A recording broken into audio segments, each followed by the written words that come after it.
प्यारे साथियों, आप सभी का हमारे चैनल पे बहुत बहुत स्वागत है। जितने अभी विद्यार्थी क्लास 10th में हैं और इस बार 2026 बोर्ड परीक्षा में 21 फरवरी को गृह विज्ञान का पेपर देने वाले हैं, उनके लिए गृह विज्ञान का एक 100% वायरल पेपर लेकर के हाजिर हो चुका हूं। बिल्कुल ये 100% वायरल पेपर है।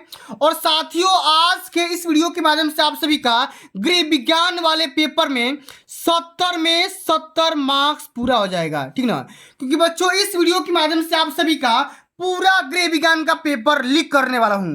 अब होगा 70 में 70 नंबर पक्का। क्योंकि साथियों, इस वीडियो के माध्यम से हम सभी, चाहे वो आप सभी का खंड अ हो चाहे वो आप सभी का खंड ब हो, दोनों सेक्शन का सॉल्यूशन इस वीडियो के माध्यम से समझने वाले हैं। और अब की बार 95% पार होगा। और साथियों, आज के इस वीडियो के माध्यम से मैं आप सभी को यह भी बताऊंगा कि एग्जामिनर क्या देख करके फुल मार्क्स देता है और क्यों देता है, इसका तरीका बताने वाला हूं। लास्ट चांस है, समय बिल्कुल भी नहीं है। और पूरा ये टॉपर के द्वारा लिखी गई कॉपी का सॉल्यूशन देख लीजिए। अगर आप भी इस तरीके से कॉपी का सॉल्यूशन करते हैं, बोर्ड एग्जाम के पेपर में इतना अट्रैक्टिव कॉपी लिख करके आते हैं, तो क्यों नहीं आपका नंबर 70 में 70 आएगा। आप ही लोग कमेंट करके बता दीजिए। वो टॉपर ही होगा जो इस प्रकार से कॉपी का रिप्रेजेंटेशन बोर्ड एग्जाम के पेपर में कर सकता है। अब वाकई में आप कर क्या होगे, पूरा गारंटी बताऊंगा। आराम आराम से पूरा पेपर का सॉल्यूशन देख लीजिए। और साथियों, इस वीडियो के माध्यम से यह भी पता चलेगा कि बोर्ड एग्जाम कॉपी का जो फ्रंट पेज होता है, जिसमें रोल नंबर, विषय का नाम, प्रश्न पत्र पे कोडिंग वगैरह जो भी तमाम चीजें भरनी होती है, सब कुछ मैं एकदम अच्छे तरीके से बताने वाला हूं। चाहे लाख तैयारी कर लो, लेकिन कॉपी लिखने का तरीका नहीं पता होगा तो भैया टॉपर नहीं बन पाओगे, टॉपर बनने से वंचित हो सकते हो। तो साथियों, अब की बार 21 फरवरी को गृह विज्ञान का जो ही पेपर बनेगा ना, बिल्कुल एकदम ऐसा ही पेपर बनेगा जैसा कि आप यहाँ पे पेपर को देख पा रहे हैं, ठीक ना। तो सबसे पहले क्या करना होगा, पहला काम, यहां पर अपना रोल नंबर और यहां पर अपना नाम सब कुछ एकदम अच्छे तरीके से भर देना है। 70 नंबर का पूरा पेपर रहेगा और समय रहेंगे 3 घंटे 15 मिनट। अब साथियों, यहां पर कुछ नोट और निर्देश लिखा गया है। आराम आराम से इसको, सारे नोट को और सारे निर्देश को एकदम अच्छे तरीके से पढ़ करके तभी पूरे पेपर का सॉल्यूशन यहां पे करना होगा, नहीं तो कुछ गलतियां हो सकती है, ठीक ना।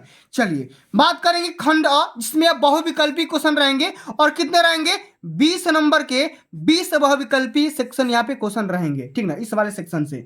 चलिए, पहला हमारा क्वेश्चन प्यारे साथियों क्या पूछा गया है, जरा ध्यान दीजिएगा, ठीक ना। बहुत इंपॉर्टेंट क्वेश्चन है। कह रहा है कि अशुद्ध रक्त किस अंग में शुद्ध होता है।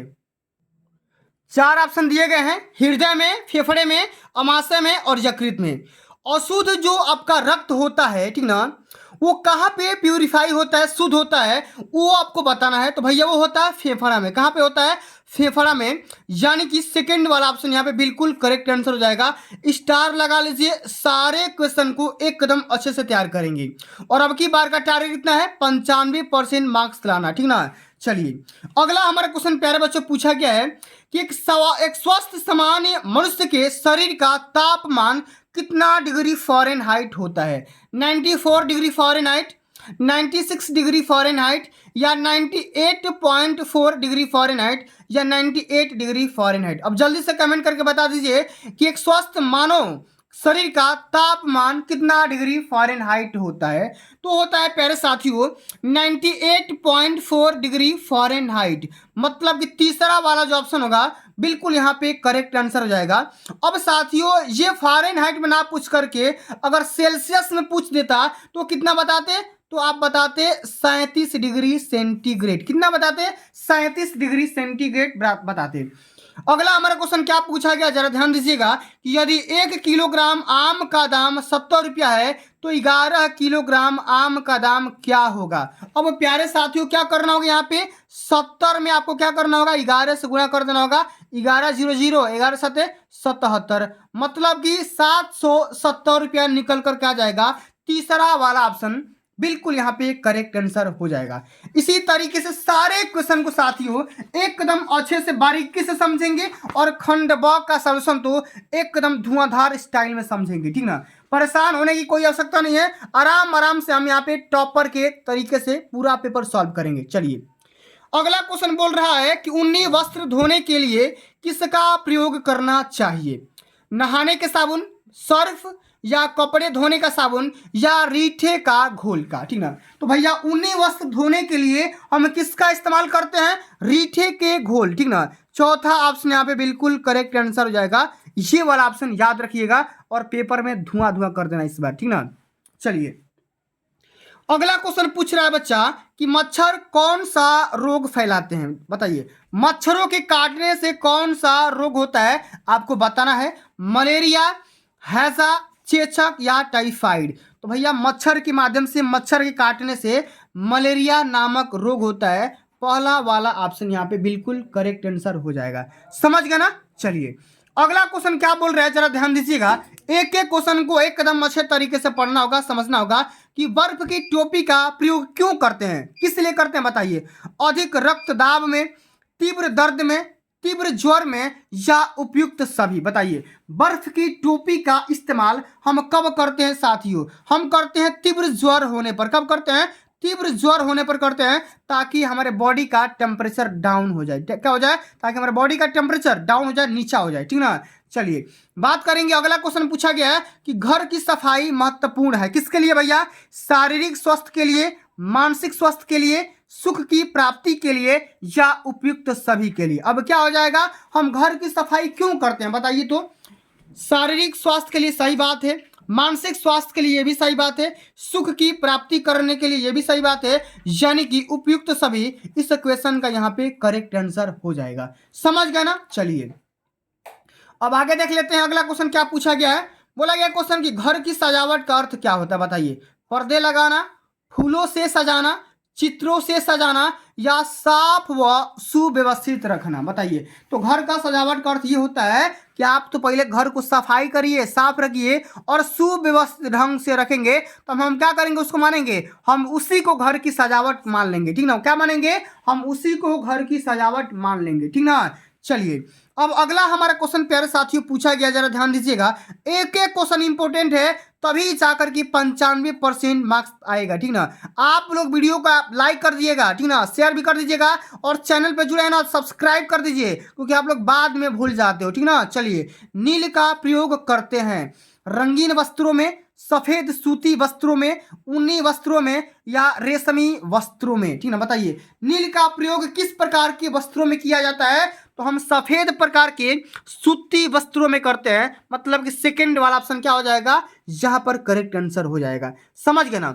चलिए बात करते हैं। अगला हमारा क्वेश्चन क्या पूछा गया है कि अतिसार के रोगी को कैसा आहार देना चाहिए? उच्च प्रोटीन युक्त देना चाहिए, उच्च फाइबर मतलब कि रेशे युक्त देना चाहिए, नरम व तरल देना चाहिए, या उपयुक्त में से कोई नहीं देना चाहिए? बताइए, अतिसार मतलब डिहाइड्रेशन के वाले रोगी को आपको नरम व तरल प्रकार के आहार देना चाहिए। तीसरा ऑप्शन यहाँ पे बिल्कुल यहाँ पे करेक्ट आंसर हो जाएगा। समझ गए ना? चलिए अगला क्वेश्चन बोल रहा है कि भोपाल और गैस दुर्घटना, ठीक ना, भोपाल गैस दुर्घटना किसका उदाहरण होता है आपको बताइए। ठीक ना, वायु प्रदूषण का, जल प्रदूषण का, ध्वनि प्रदूषण का, या मृदा प्रदूषण का? ठीक ना, तो भैया भोपाल में जो एक्सीडेंट हुआ था वो किसका उदाहरण हो जाता है? वो हो जाता है एयर प्रदूषण, मतलब एयर पॉल्यूशन। ठीक ना, वायु प्रदूषण की वजह से। ठीक ना, वो हुआ क्या था? उसमें जो ही कंपनी में विषैली गैसेस थी, कंपनी मैंने आग लग गया था और विस्फोट हो गया था, जो भी विषैली गैसेस थी सब हवा में बिखर गई थी और लाखों आदमी की जान चली गई थी, सैकड़ों आदमी की यहाँ पे जान चली गई थी। आगे बात कर लेते हैं। अगला हमारा question very very most important ये क्वेश्चन है, स्टार लगा करके याद करेंगे कि विश्व शौचालय दिवस कब मनाया जाता है? ठीक ना, विश्व शौचालय दिवस कब मनाया जाता है? 19 जून को, ठीक ना, 19 अगस्त को, 19 नवंबर को, या 19 जुलाई को? बताइए बताइए, तो विश्व शौचालय दिवस कब मनाया जाता है? 19 नवंबर को मनाया जाता है। तीसरा वाला ऑप्शन यहाँ पे करेक्ट आंसर हो जाएगा। समझ गए? चलिए अगला क्वेश्चन बोल रहा है कि मोच का या मोच के लक्षण हैं दर्द होना, सही बात है, सूजन होना, ये भी सही बात है, मांसपेशियों में खिंचाव होना, ये भी प्यारे साथियों सही बात है। मतलब कि क्या हो जाएगा? उपयुक्त सभी इस क्वेश्चन के यहाँ पे करेक्ट आंसर हो जाएगा। समझ गए ना? डी वाला जो ऑप्शन होगा एक कदम यहाँ पे राइट आंसर हो जाएगा। समझ गए? चलिए अगला हमारा क्वेश्चन क्या बोल रहा है कि लू लगने पर हमें क्या पीना चाहिए? बताइए, चाय पीना चाहिए? नहीं, बात गलत बात। दूध पीना चाहिए, इससे भी कोई दिक्कत नहीं होगा। आम पन्ना पीना चाहिए कि शरबत पीना चाहिए, तो शरबत तो बिल्कुल भी नहीं पीना चाहिए। क्या पीना चाहिए? आम का पन्ना पीना चाहिए, ठीक ना। तीसरा वाला ऑप्शन बिल्कुल यहाँ पे करेक्ट आंसर हो जाएगा। तो लू से बचने के लिए साथियों आम को पका करके उसका जूस पीना चाहिए, ठीक ना। वही कह रहे हैं आम का पन्ना, ठीक ना। चलिए अगला हमारा क्वेश्चन बोल रहा है, जरा ध्यान दीजिएगा। क्वेश्चन ये है कि सब्जियों को धोना चाहिए काटने के बाद, छीलने के बाद, छीलने से पहले, या उपयुक्त में से कोई नहीं। बताइए तो सब्जियों को कब धोना चाहिए? तो छीलने के जस्ट पहले धुल देना चाहिए। तीसरा वाला ऑप्शन यहाँ पे क्या हो जाएगा? करेक्ट आंसर हो जाएगा। इसी तरीके से अगला क्वेश्चन बोल रहा है कि भोजन में किस पोषक तत्व की कमी से घेघा नामक रोग होता है? बताइए, वसा की कमी से, आयोडीन की कमी से, प्रोटीन की कमी से, या कैल्शियम की कमी से? तो भोजन में भैया आयोडीन की कमी से घेघा नामक रोग होता है। सेकंड वाला जो ऑप्शन दिखाई दे रहा है ना, एकदम करेक्ट आंसर हो जाएगा। जितना क्वेश्चन बता रहा हूं सबको एकदम अच्छे से तैयार करके चले जाइए, ठीक है। चलो अगला है क्वेश्चन कि हाथ की सिलाई का प्रकार है। कच्ची सिलाई, सही बात है। तुरपन सिलाई, ये भी सही बात है। बखिया, ये भी सही बात है। यानी कि उपयुक्त सभी इस क्वेश्चन का यहाँ पे करेक्ट आंसर हो जाएगा। समझ गए ना? चलिए अगला हमारा क्वेश्चन क्या बोल रहा है, जरा ध्यान दीजिएगा कि कपड़ा काटने से पहले ध्यान देना चाहिए। कपड़े को ब्रिंक करना है, माने सिकोड़ना, कपड़े को इस्त्री करना, ठीक ना, मिल्टन चाक से निशान लगाना, और उपयुक्त में से सभी। तो भैया कपड़ा काटने से पहले किस किस बातों को ध्यान में रखना चाहिए, ठीक ना। तो भैया हमें कपड़ा को काटने से पहले सभी बातों को एकदम अच्छे तरीके से ध्यान देना चाहिए, मतलब उपयुक्त सभी इस क्वेश्चन का करेक्ट आंसर हो जाएगा, ठीक ना। अगला हमारा क्वेश्चन दिया गया है कि आंखों की सुरक्षा के लिए कौन सा विटामिन आवश्यक माना जाता है? Vitamin A, vitamin B, vitamin C, या विटामिन डी? तो भैया आंखों की सुरक्षा के लिए विटामिन ए बिल्कुल यहाँ पे करेक्ट आंसर हो जाएगा। और विटामिन में किसमें पाया जाता है? तो गाजर में पाया जाता है। किसमें? गाजर में पाया जाता है, ठीक ना। या मछली खाओगे फिर भी क्या हो जाएगा? विटामिन ए मिल जाएगा, और वहां से आपकी आंखों की रोशनी एकदम ठीक रहती है, ठीक ना। चलिए अगला हमारा क्वेश्चन क्या दिया गया है कि मानव शरीर में फेफड़ों की संख्या होती है, ठीक ना। बताइए तो भैया कि मानव शरीर में फेफड़ों की संख्या कितनी होती है, ठीक ना। चलिए बताइए, 1, 2, 3 या 4, ठीक ना। बताइए तो मानव शरीर में कुल कितने फेफड़े होते हैं? आराम आराम से बताइए कि मानव शरीर में फेफड़ों की संख्या कुल कितनी होती है, ठीक है। 4 ऑप्शन दिया गया है, आराम आराम से आपको करना होगा। 1, 2, 3 या 4। तो कितने फेफड़े होते हैं? 2 होते हैं ना। आराम से इसको टिक कर देंगे, सेकंड वाला ऑप्शन यहाँ पे राइट आंसर हो जाएगा, ठीक ना। चलिए और 4 चैम्बर होते हैं किसमें? आप सभी को पता होगा। चलिए अब अगला जो हमारा क्वेश्चन प्यारे साथियों पूछा गया, जरा ध्यान दीजिएगा। ये खंडवा, ठीक ना, जो कि कितना नंबर का आता है? 50 नंबर का पूछा जाता है। कितना नंबर का? 50 नंबर का ये क्वेश्चन पूछा जाता है, ठीक ना। अब इसमें क्या करना होगा? निर्देश दिया गया है कि प्रश्न संख्या 21 से लेकर के 26 तक अति लघु उत्तरीय प्रश्न दिया गया है, जिसका प्रत्येक का उत्तर आपको मैक्सिमम 25 शब्दों में यहाँ पे बताना होगा, करना होगा, ठीक ना। चलिए अब किस तरीके से करेंगे यहाँ पे आपको समझना होगा, ठीक है। चलिए तो सबसे पहला हमारा ये क्वेश्चन पूछा गया है, ठीक ना, कि अस्थिभंग और मोच के बीच के अंतर को लिखना होगा, और अंतर कितना बताना है? 2 अंतर। अब ये क्वेश्चन 2 नंबर में पूछा गया है। चलिए साथियों यहीं से आपको समझना होगा कि कॉपी का सलूशन किस तरीके से करना होगा। खंड ब वर्णात्मक प्रश्न और प्रश्नोत्तर संख्या 21 यहाँ पे हेडिंग लगा देंगे। पहला हमारा क्वेश्चन क्या पूछा गया है कि अस्थिभंजन, अस्थिभंग और मोच में क्या अंतर होता है? तो आराम आराम से लिख देंगे, एक तरफ अस्थिभंजन लगा देंगे और दूसरा तरफ मोच का हेडिंग लगा देंगे।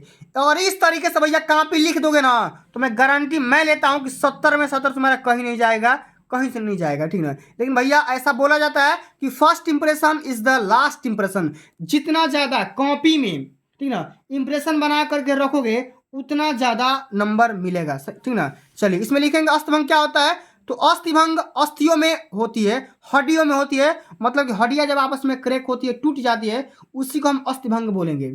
समझ गए? अब यह हड्डी पर दबाव पड़ने पर या चोट लगने के कारण यह अस्थिभंजन हो सकता है। लेकिन मोच क्या होता है? तो मोच हड्डियों की संधि, विशेषकर पूर्व चल संधियों में हो जाती है, ठीक ना। जबकि यह संधि पर खिंचाव पड़ने पर या ऊंचा नीचा होने के कारण इसमें मोच आ जाता है। नसों में खिंचाव को हम क्या कहेंगे? मोच कहेंगे। इतना बता गया, कहीं से कोई दिक्कत नहीं दिक्कत। चलिए इसी तरीके से अगला हमारा क्वेश्चन क्या दिया गया है कि ध्वनि प्रदूषण के 2 कारण लिखिए, 2 नंबर यहाँ से मिल जाएंगे। कौन कौन से कारण होते हैं उनके बारे में आपको यहाँ पे लिखना होगा। चलिए कैसे लिखेंगे जरा ध्यान दीजिएगा।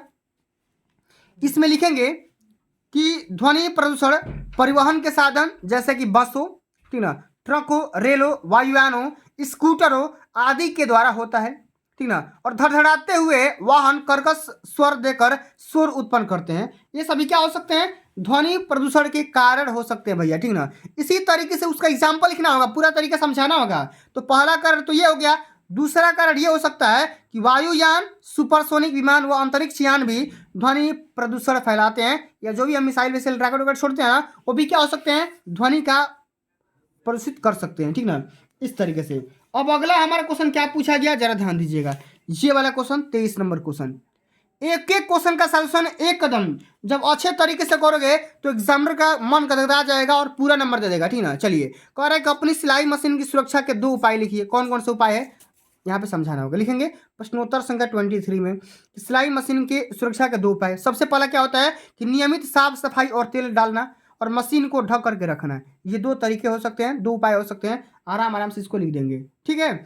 चलिए अब अगला हमारा क्वेश्चन दिया गया ये वाला कि बचत के 2 लाभ लिखिए। ये भी क्वेश्चन 2 नंबर का है, लिख देंगे बचत के 2 लाभ निम्नलिखित है। वृद्धावस्था में आर्थिक सुरक्षा प्रदान करेगा और बच्चों के विवाह में सहायता प्रदान करेगा। इस तरीके से 2 को लाभ लिख देंगे ना तो पूरा यहाँ से 2 नंबर मिल जाएगा। आराम आराम से देख रहे हो ना कितना बढ़िया से ब्लू और ब्लैक पेन के कॉम्बिनेशन के साथ में कॉपी का सोल्यूशन किया गया है। अगर तुम भी इस तरीके से कॉपी लिखते हो तो भैया तुम ही टॉपर रहोगे, ठीक ना। चलिए अगला हमारा क्वेश्चन क्या पूछा गया जरा ध्यान दीजिएगा। ये वाला 25 नंबर क्वेश्चन कि शरीर का तापमान बढ़ने पर किसी व्यक्ति की नाड़ी की गति में क्या अंतर होता है आपको बताना होगा, ठीक ना। चलिए इसमें लिख देंगे कि प्रश्नोत्तर संख्या 25 में लिखेंगे कि शरीर का तापमान बढ़ने पर हृदय को, शरीर को, ठीक ना, ठंडा करने के लिए अधिक मेहनत करनी पड़ती है, जिसके माध्यम से रक्त तेजी से पंप करता है और व्यक्ति की नाड़ी की गति बढ़ जाती है। क्या हो जाती है, बढ़ जाती है। आराम आराम से लिख देंगे, कहीं से कोई दिक्कत नहीं दिक्कत। अगला है क्वेश्चन की पुलटिस किसे कहते हैं और किन 2 प्रकार के पुलटिसों के नाम लिखना होगा। 2 नंबर यहां से मिलेंगे, ठीक है। तो लिख देंगे पुलटिस के प्रकार और पुलटिस की परिभाषा, ठीक ना। कैसे लिखेंगे कि पुलटिस एक औषधि, लेप या काढ़ा मिश्रण होता है जिसे में गर्म करके या सामान्य तापमान पर किसी कपड़े में लपेटकर शरीर के दर्द, सूजन, चोट आदि पर लगाया जाता है। इस प्रकार से लिख देंगे, ठीक ना। और पुलटिस का नाम भी पूछा गया है, ठीक ना, ताकि आराम मिल जाए और सूजन को हम कम कर सकते हैं, ठीक ना। और हम क्या कर सकते हैं भैया, सूजन को हम कम कर सकते हैं। और साथियों ये भी पूछा गया था कि पुलटिस कई प्रकार के होते हैं, उन सभी का आपको यहाँ पे क्या करना था, नाम लिखना था, ठीक ना। चलिए मैं दिखा दे रहा हूँ कौन कौन सा पुलटिस का नाम है। एक एक चीज आपको यहाँ पे आराम आराम से तैयार करके जाना होगा, ठीक ना, एक एक सोल्यूशन, ठीक ना। अब पुलटिस के क्या नाम होगा, एक तो अलसी का पुलटिस, एक हो जाएगा प्याज का पुलटिस, जो कि फोड़ा वड़ा पे हो जाता है ना, उस पर लगाया जाता है, ठीक ना। चलिए अब अगला हमारा क्वेश्चन आ गया लघु उत्तरी वाला सेक्शन, जो कि 4 नंबर के रहेंगे, ठीक ना। और 50 शब्दों में लिखना होगा। क्या है क्वेश्चन कि गृहिणी के लिए समान गणित का ज्ञान होना क्यों आवश्यक होता है, लिखिए 4 नंबर यहां से मिल जाएंगे। चलिए कैसे लिखेंगे जरा ध्यान दीजिएगा। आपको हेडिंग लगाना होगा लघु उत्तरीय प्रश्न और प्रश्नोत्तर संख्या 27। आराम आराम से इसी तरीके से हेडिंग लगा लगा करके लिखना होगा, ठीक ना। चलिए क्या लिखेंगे इसमें, गृहिणी के लिए समान गणित का ज्ञान होना आवश्यक होता है क्योंकि यह घरेलू बजट बनाने में, खरीदारी में बचत करने में, खाना बनाने में, ठीक ना, समय प्रबंध, ठीक ना, और बच्चों की शिक्षा में सहायता और घर के रख रखाव जैसे कि दैनिक कार्यों में कुशलता से संभालने में मदद करता है। इस प्रकार से गृहिणी को गणित का ज्ञान होना बहुत ही जरूरी होता है, ठीक ना। इस तरीके से लिख देंगे, पूरा यहां से नंबर मिल जाएगा। अगला एक क्वेश्चन बच्चों जरा ध्यान दीजिएगा, 28 नंबर क्वेश्चन कि जल प्रदूषण की क्या कारण है, इसके बारे में लिखिए, 4 नंबर यहां से मिलेंगे। चलिए कैसे करेंगे, लिखेंगे कि जल प्रदूषण के कारण औद्योगिक कचरा, अनुपचारित शहरी सीवेज, कृषि अपवाह और प्लास्टिक अपशिष्ट हैं जो कि जल स्रोतों जैसे कि नदियों, झीलों और भूजल को हानिकारक रसायनों जैसे कि भारी धातुओं और जैविक प्रदूषकों से दूषित करते हैं, जिसके माध्यम से जलीय और मानव स्वास्थ्य को खतरा हो रहा है, ठीक ना। इस तरीके से हम जल प्रदूषण के कारण लिख देंगे और इसका हमारे मानव जीवन पर क्या प्रभाव पड़ रहा है उसके बारे में भी लिख देंगे। यहाँ से एग्जाम खुश होकर के गदगदा करके नंबर दे देगा, ठीक है ना। एकदम 70 में 70 नंबर मिलेगा, कहीं से कोई दिक्कत नहीं आएगा। चलिए अब हम हल करेंगे 29 नंबर क्वेश्चन का सॉल्यूशन, ठीक ना। चलिए कैसे हल करेंगे जरा ध्यान दीजिएगा, एक एक क्वेश्चन इंपॉर्टेंट है, सभी क्वेश्चन को एक कदम अच्छे तरीके से तैयार करके जाना होगा, ठीक ना। चलिए 29 नंबर क्वेश्चन बोल रहा है कि स्याही और हल्दी का दाग आप कैसे छुड़ाएंगे, इसके बारे में लिखिए। 4 नंबर का क्वेश्चन है, तो स्याही और हल्दी के दाग को छुड़ाने का उपाय क्या क्या होगा। एक तो हो जाएगा पहला तरीका तत्काल कार्रवाई करेंगे, दूसरा है वैकल्पिक उपाय और तीसरा है धोना, ठीक ना। अब तीनों के बारे में एकदम आराम आराम से लिखेंगे। तत्काल कार्रवाई में क्या करेंगे, दाग पर थोड़ा हैंड सैनिटाइजर डालें और 30 मिनट के लिए छोड़ दें, फिर हल्के से रगड़ेंगे, आराम से छूट जाएगा। और नहीं छूटेगा तो वैकल्पिक उपाय अपनाओ कि दाग पर थोड़ा अल्कोहल रगड़े या स्याही या हल्दी के दाग के लिए बने अच्छे स्टेन रिमूवर का इस्तेमाल कर सकते हैं। एक ये तरीका हो गया। तीसरा है धोना, मतलब कि दाग हटाने के बाद कपड़े को समान डिटर्जेंट के साथ ठंडे पानी में धो देंगे तो क्या हो जाएगा, हमारा दाग आसानी से छूट सकता है, ठीक ना। आराम आराम से लिख देंगे, पूरे यहाँ से नंबर मिल जाएगा। चलिए अगला हमारा क्वेश्चन पूछा गया 30 नंबर क्वेश्चन कि घर की उपयुक्त सजावट गृहिणी के किन गुणों की परिचायक मानी जाती है, इसके बारे में लिखिए। ये क्वेश्चन बच्चों 4 नंबर में पूछा जाएगा। कितने नंबर में, 4 नंबर में।